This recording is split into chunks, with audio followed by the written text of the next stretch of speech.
Hello and once again welcome to our YouTube channel जिसका नाम है Bihar board English medium class 10th के लिए। ओके, अगर आप इस चैनल बनाए हैं तो चैनल को करिएगा सब्सक्राइब एंड बेल आइकन को करिएगा प्रेस। अगर आपने अभी तक टेलीग्राम चैनल ज्वाइन नहीं किया है तो आपको टेलीग्राम का लिंक मिलेगा डिस्क्रिप्शन में, वहाँ जाकर आप ज्वाइन हो जाइएगा। और जैसे कि आप जानते हैं हमारा चैनल आज हम कराने वाले हैं साइंस के सब्जेक्टिव मोस्ट एक्सपेक्टेड क्वेश्चन, जो कि 2 मार्क्स के होते हैं। 20 क्वेश्चन है मैक्सिमम अभी के लिए, बट अभी भी सारी चीज़ें और रेडी हो रही हैं, सारी चीज़ें कर रहे हैं हम, PDF वगैरह रेडी हो रही हैं। चाहे सोशल साइंस हो, इंग्लिश हो, उर्दू हो, हिंदी हो, एवरीथिंग आपको हमारे चैनल पर मिलेगा। इसलिए आपको चैनल को सब्सक्राइब करना ज़रूरी है। प्लीज़ जल्दी से सब्सक्राइब कर लो अगर अभी तक आपने चैनल को सब्सक्राइब नहीं किया तो, और चैनल को ज़्यादा से ज़्यादा शेयर करें ताकि सब्सक्राइबर बढ़े, मोटिवेट मिले, हमें मोटिवेशन मिले और हम आपके लिए वीडियो लाते रहें, बनाते रहें। और ऐसे कब तक काम चलेगा बिना सब्सक्राइब किए? आप लोग ऐसे वीडियो देखेंगे तो सब्सक्राइब कर लेना, अच्छा लगेगा। क्वेश्चन नंबर 1 की बात करते हैं कि what is magnification and right it's SI unit. देखो सिंपल से पूछा है कि मैग्नीफिकेशन क्या है और इसके एसआई यूनिट लिख के, ठीक है। तो ये 2 नंबर के क्वेश्चन आते हैं। कितने नंबर के? 2 नंबर के। तो लेकिन अगर आपको तो बोर्ड में अच्छे नंबर लाना है, बेहतरीन नंबर लाना है, तो आप डायरेक्ट ऐसे थोड़ा लिख देंगे कि the ratio of the height of the image and the height of the object is called magnification. नहीं, आपको क्या करना है, सुंदर से यहाँ पर डालना है। जैसे कि मैंने ये क्वेश्चन लिखा, ठीक है, ये तो बोर्ड की तरफ से, तो ये लिखिएगा आप कितने नंबर का है, सेक्शन कौन सा है उसके ऊपर, देन आपको लिखना है आंसर, ठीक है। आंसर भी कैसे लिखिएगा? जिस तरीके से मैंने लिखा है उसी तरीके से। कि मैग्नीफिकेशन का पूछे तो मैग्नीफिकेशन आप डालेंगे कि the ratio of the height, की हाइट की इमेज की जो हाइट होती है और ऑब्जेक्ट की जो हाइट होती है उनकी रेशियो को हम क्या कहते हैं? मैग्नीफिकेशन। सिंपल। ओके, मैंने इसको एक्सप्लेन भी कर दिया कि क्या कहते हैं मैग्नीफिकेशन, किसको कहते हैं। तो देखिए, इमेज की जो हाइट होगी और ऑब्जेक्ट की जो हाइट होगी उसके रेशियो को हम क्या कहते हैं? मैग्नीफिकेशन। अब हमसे क्या पूछा गया था, एसआई यूनिट इसकी क्या है?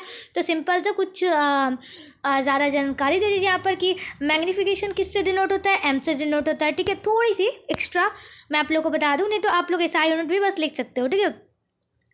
और magnification does not have an SI unit, कि मैग्नीफिकेशन की एसआई यूनिट नहीं होती, ये यूनिट लेस होती है, ठीक है। ये आपको ऑब्जेक्टिव में भी मिलेगा कि मैग्नीफिकेशन की एसआई यूनिट क्या होती है, तो ऑप्शन में यूनिट लेस देता है तो आपको यूनिट लेस में टिक करना है।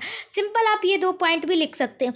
अब एक्स्ट्रा के लिए मैं बता दूं कि आपसे ऑब्जेक्टिव में ये भी सारी चीज़ें पूछ सकते हैं कि if the height of the image is V, अगर हाइट की इमेज की हाइट कितनी है? V है, और वहीं पर ऑब्जेक्ट की हाइट की बात करेंगे U है, देन मैग्नीफिकेशन क्या होगा? तो M equal to V upon U। Simple. देखो मैंने कितने पॉइंट वाइज लिखा है ना, इस तरीके से बोर्ड वाले जो भी टीचर होंगे आप लोगों को चेक करेंगे ना, तो नंबर उनको देना कंपल्सरी होगा। 2 नंबर का होगा तो 2 नंबर एकदम काटना नहीं, लेकिन वो एकदम मतलब तुम्हारा जो इंप्रेशन पड़ेगा ना वो अच्छा पड़ेगा अगर तुम इस तरीके से लिखते हो तो, ठीक है। तो ये थी थोड़ा सा एक्स्ट्रा वाली नॉलेज जो कि मैंने दिया। अब क्वेश्चन नंबर 2 की तरफ बढ़ते हैं कि क्वेश्चन नंबर 2 आपसे क्या पूछा है, why does wood emerge in water bent, कि जो पानी में वुड है वो झुका हुआ बिंट क्यों दिखाई देता है, क्यों? तो आपको देखो क्या लिखना है कि wood emerge in water appears bent. इस तरीके से ना बहुत सारे क्वेश्चन आते हैं कि वुड की जगह पेंसिल हो जाएगा, चाहे एवरीथिंग, मतलब सब कुछ चीज़ की वुड की जगह बहुत सी चीज़ें चेंज कर देता है। तो आपको क्या करना है ना, वुड की जगह जो चीज़ें दी रहेंगी याद लिख देना। मैं बहुत 2 क्लास की चीज़ें बता रही हूँ कि आपको क्या करना है ना, यहाँ पर जो होते हैं ना क्वेश्चन में आधे आंसर छुपे होते हैं, तो लाइक थोड़ी सी चीज़ें आपको यहाँ पर याद करने के लिए मैं बता दूँ कि wood emerge in water appears bent, ये लिखा हुआ है, ठीक है। बिकॉज, क्यों? तो when light enters from a rare medium to a denser medium, जब एक लाइट एंटर करती है एक रेयर मीडियम से डेंसर मीडियम तब वो किसकी तरफ मुड़ती है? तो वो नॉर्मल की तरफ मुड़ती है, बिंट्स होती हैं। यही एक कारण है, this is the reason why wood emerge in water appears bent. इसी वजह से जो वुड है वो हमें वाटर में इमर्ज दिखाई देती है, ठीक है। देन बात करते हैं question number 3, explain the uses of ammeter and voltmeter, कि आपको एमीमीटर और वोल्टमीटर को यूजेस को एक्सप्लेन करना है, ठीक है। सिंपल से इतना क्वेश्चन है, बहुत सिंपल सा 2 नंबर का क्वेश्चन आएगा, ठीक है। तो आपको क्या लिखना है यहाँ पर, एक सेकेंड, आपको क्या लिखना है, we use ammeter to measure electric current. हम लोग एमीमीटर का यूज़ किस लिए करते हैं?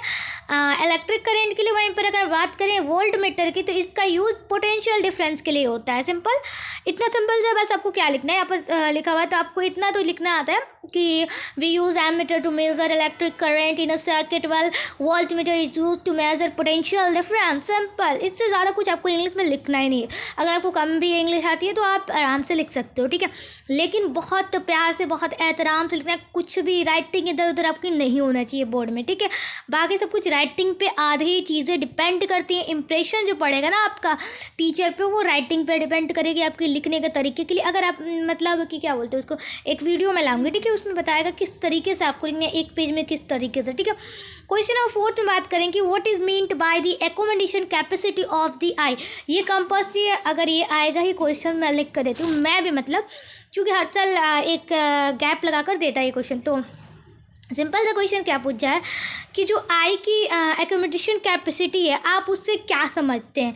तो the ability of the eye की ability due to the which the ability to see near और distance object clearly by changing the focal length of the eye lens is called accommodation capacity of the eye. तो यहाँ आपसे क्या पूछा है, देखिए यहाँ पर मैं आपको हिंदी में समझा देती हूँ कि जो आई की एबिलिटी होती है देखने की, ठीक है, उनके कारण जो हम नज़दीक की चीज़ें, नियर और दूर की चीज़ें को, ऑब्जेक्ट को क्लियर देख सकते हैं। उनके देखिए हाँ फोकल लेंथ चेंज होते हैं, ठीक है, फोकल लेंथ चेंज होते हैं। वो आई लेंथ जो होती है ना हमारी, अगर हम किसी नज़दीक की चीज़ों को देखेंगे तो हमारी फोकल लेंथ जो चेंज होगी, वहीं पे डिस्टेंस ऑब्जेक्ट देखेंगे तो हमारी फोकल लेंथ चेंज होगी, किसकी, आई लेंस की। तो उसी चेंजिंग को क्या कहते हैं, उसी चीज़ को क्या कहते हैं कि एकोमोडेशन कैपेसिटी ऑफ द आई। उसी प्रोसेस को इस तरीके से बात करें तो कहा जा सकता है, ठीक है। सिंपल से इतना समझ लिया, इसको लिख लेना, मैं PDF को टेलीग्राम पे भेज दूँगी, ठीक है। क्वेश्चन नंबर 5 में बात करेंगे कि what is geothermal energy. Geothermal energy क्या है, फॉर सम रीज़न, कुछ कारण की वजह से जब हॉट स्पॉट्स, ठीक है, यहाँ पर हॉट पर जब when hot spots are formed inside ear, earth में लाइक इनसाइड में क्या बनता है, बहुत सारा गर्म स्पॉट्स बनते हैं, ठीक है। जब अंडरग्राउंड वाटर जो है ना हॉट स्पॉट के कनेक्ट में आते हैं तो वो क्या प्रोड्यूस करते हैं, बहुत ज़्यादा हॉट में, तो वो स्टीम प्रोड्यूस करते हैं। उसी स्टीम को जब हम लोग टर्बन के रोटेट में, टर्बन जो होता है ना उसमें अगर यूज़ करते हैं मोटर लगाकर, देन उसको कहते हैं जियोथर्मल एनर्जी, ठीक है। देन बात करते हैं यहाँ पर क्वेश्चन नंबर 6 में, what is called the near point of the eye. जो नज़दीकी, किसको हम लोग कहते हैं, near point of the eye. Eye की नियर पॉइंट किसको कहते हैं। तो सिंपल सा इसका क्वेश्चन पूछा गया ना, definition. The minimum distance at which an object placed can be clearly seen without any strain is called the point of the near point of the eye. तो सिंपल देखो यहाँ पर मैं बता दी हूँ कि वैसी मिनिमम डिस्टेंस अगर कोई ऑब्जेक्ट आपको रखी हुई है, ठीक है, और वो आपको क्लियर दिख रही है विदाउट कोई उसको क्या बोलते हैं स्ट्रेन, समझो तनाव की वजह से, बिना कोई तनाव आपको नहीं डालना पड़ा, क्लियर वो ऑब्जेक्ट दिख रही है, उसको मिनिमम पॉइंट कहते हैं। वहीं पे अगर बात करते हैं ऑब्जेक्ट का, यहाँ क्वेश्चन भी आता है नियरेस्ट पॉइंट ऑफ वुमेनाइज 25 सेंटीमीटर। इसको लिखना नेसेसरी है, आपको नंबर खुल के देंगे बोर्ड वाले, ठीक है, काटने का सवाल ही नहीं आएगा। फिर बच्चे कहते हैं कट गया, नहीं कटेगा नहीं आपका नंबर, ठीक है। देन बात करते हैं क्वेश्चन नंबर 7 में, तो इस तरीके से लिखना प्यार से तो हो जाएगा सारी चीज़ें, डरने की बात नहीं है। Water metals and non metals, metals क्या है और नॉन मेटल क्या है। तो the element which has 1 2 3 electrons in outer most या लास्ट ऑर्बिट हम बोल सकते हैं, उसको बोलते हैं मेटल। तो जो एलिमेंट के आउटर मोस्ट ये क्या बोलते हैं ऑर्बिट में, लास्ट ऑर्बिट में अगर 1 2 3 बचते हैं इलेक्ट्रॉन, देन उसको क्या कहते हैं हम लोग मेटल्स कहते हैं। जैसे सोडियम में अगर एग्जाम्पल भी पूछे तो सोडियम में, सोडियम का क्या होता है, सर्टेन सिंबल क्या होता है Na, ठीक है। अगर इसकी क्या बोलते हैं इलेक्ट्रॉन्स 11 होते हैं, यही इसको अगर हम लोग इलेक्ट्रॉनिक कन्फिगरेशन करेंगे तो 281। अब यहाँ पर 281 जो है 1 क्या है, इसका लास्ट ऑर्बिट का इलेक्ट्रॉन है, ठीक है। तो देखो 1 आया ना, अब यहीं पे मैग्नीशियम की बात करेंगे तो 12 282, ये भी 2 आया, तो then it is called metals. Then non metal की बात करते हैं कि the element which has 5 6 7 electrons in its और आउटर मोस्ट और last orbit is called non metal. तो वैसे एलिमेंट जिनके आउटर मोस्ट या लास्ट ऑर्बिट में 5 6 7 इलेक्ट्रॉन रहते हैं उनको नॉन मेटल कहते हैं। सिंपल ऑक्सीजन में बात करेंगे तो ऑक्सीजन में 8 होते हैं, देन इसको इलेक्ट्रॉनिक कन्फिगरेशन करेंगे 2 6। अब देखिए यहाँ पर लास्ट ऑर्बिट में 6, डैट मीन्स ये नॉन मेटल है। फ्लोरीन बात करेंगे 9 आता है तो 2 7, इसको अगर इलेक्ट्रॉनिक कन्फिगरेशन करेंगे तो वहीं पर बात करेंगे 7, तो 7 क्या है ये क्या बोलते हैं लास्ट ऑर्बिट में 7 आ रहा है तो नॉन मेटल, ठीक है। क्वेश्चन नंबर, अगर वीडियो अच्छी लग रही है तो लाइक कर दो यार। और क्वेश्चन नंबर 8 की तरफ बढ़ते हैं कि why is nutrition essential for living being. Nutrition एक लिविंग बींग के लिए क्यों इनिशियल है, ठीक है। तो energy is require in living organism for the function like growth. तो देखिए यहाँ पर W होगा, ठीक है, ग्रोथ टाइपिंग मिस्टेक हुआ है, ठीक है। Maintenance etcetera to get energy to food items are required, hence nutrition is essentially in living, ठीक है, ऑर्गेनिज्म इसेंशियली, ठीक है। तो जो एनर्जी है वो एक लिविंग ऑर्गेनिज्म बहुत ज़्यादा रिक्वायर्ड होती है, किसके लिए, तो ग्रोथ के लिए, मेंटेनेंस के लिए, सारी चीज़ों के लिए। जो कौन देता है, एनर्जी देता है, और फूड आइटम्स, ये सारी चीज़ें देती है, न्यूट्रिशन, इसी वजह से लिविंग ऑर्गेनिज्म में इसेंशियल है, ठीक है। और अभी तक आपने सब्सक्राइब नहीं किया तो चैनल को सब्सक्राइब कर लो यार, याद दिलाने पड़ रही है, ये तो अच्छी बात नहीं है ना। क्वेश्चन नंबर 9 में बात करेंगे, why are green plants called producer. आपने ऑब्जेक्टिव में देखा होगा कि ग्रीन प्लांट्स क्या होते हैं, तो ग्रीन प्लांट क्या होते हैं, प्रोड्यूसर होते हैं। तो क्यों कहा जाता है ग्रीन प्लांट्स को प्रोड्यूसर, तो green plants produce their own food in the presence of sunlight, water and minerals, salt from the ground, mineral salts और carbon dioxide from the atmosphere and green grass, that is why green plants are called producer. Simple से कहा गया green plants क्या होते हैं ना, हरे पौधे, वो खाना अपना खुद से बनाते हैं, किन की प्रेजेंस में, सनलाइट, वाटर और मिनरल सॉल्ट, ये सारी चीज़ें वो लेते हैं ग्राउंड से। और वही बात करें, सनलाइट लेते हैं सूरज से, ठीक है, ये याद रखना। और जो मिनरल्स होते हैं ना, ये ग्राउंड से लेते हैं। कार्बन डाइऑक्साइड की बात करेंगे तो वो एटमोस्फेयर से लेते हैं, ग्रीन ग्रास से लेते हैं। और वही बात करेंगे, इसी वजह से ग्रीन प्लांट्स को एक प्रोड्यूसर कहा जाता है, क्योंकि वो अपना खाना खुद बनाते हैं, वो किसी पे डिपेंड नहीं होते। क्वेश्चन नंबर 10 में डिफाइन रिस्पायरेशन, ये क्वेश्चन आता है, तो रिस्पायरेशन की डिफाइन करना है, ठीक है, डिफाइन करना है। यहाँ पर ये बायोलॉजी के सेक्शन में आएगा, ठीक है, सारी चीज़ों के अलग अलग सेक्शन। और चैप्टर वाइज भी क्वेश्चन आएंगे, चैप्टर वाइज भी ऑब्जेक्टिव क्वेश्चन आएंगे, चैप्टर वाइज भी सब्जेक्टिव हमारे चैनल पर आएंगे, और बोर्ड में आपको चैप्टर वाइज मिक्स देते हैं ऑब्जेक्टिव।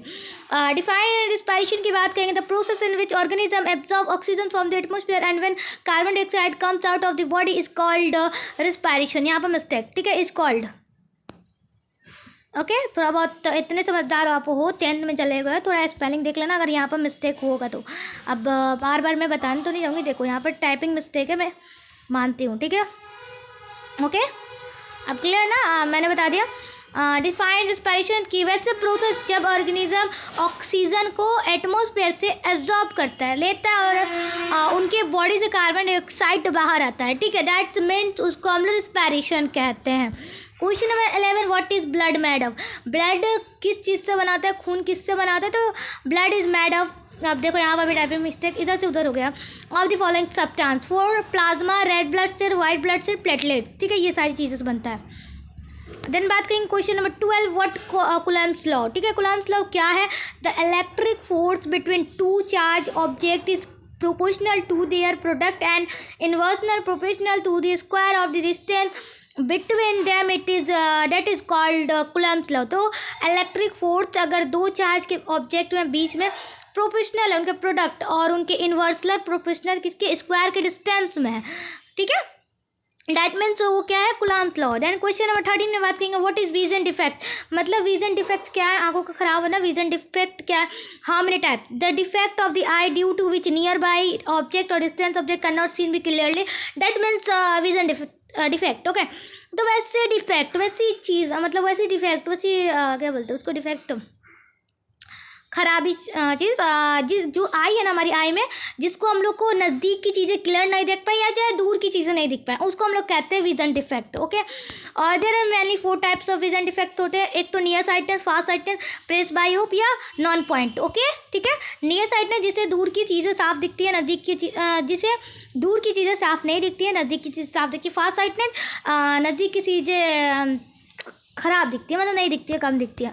एंड एट मीन, समझ रहे हो। What is called exothermic reaction, exothermic reaction क्या है, a chemical reaction in which along with the formation of a product heat is also emitted, कि एक केमिकल रिएक्शन जिसमें कि प्रोडक्ट के बनने के टाइम में हीट भी निकले, डैट मीन्स वो एक्सोथर्मिक है।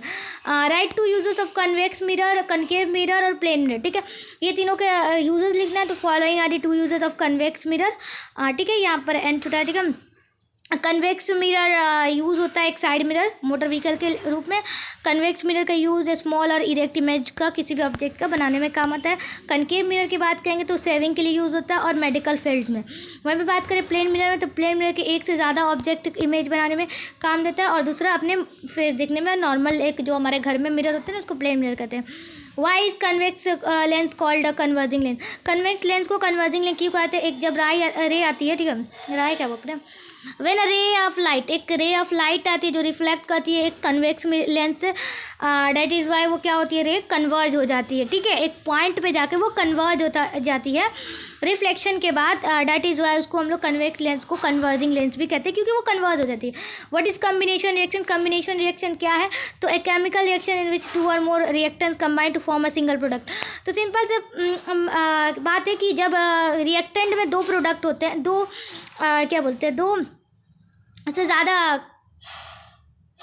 इलेक्ट्रॉन्स मान सकते एलिमेंट्स होता है, ठीक है, और जब वो प्रोडक्ट बनाते हैं तो एक हो जाता है, डैट मीन्स उसको कम्बिनेशन रिएक्शन बोलते हैं, ठीक है।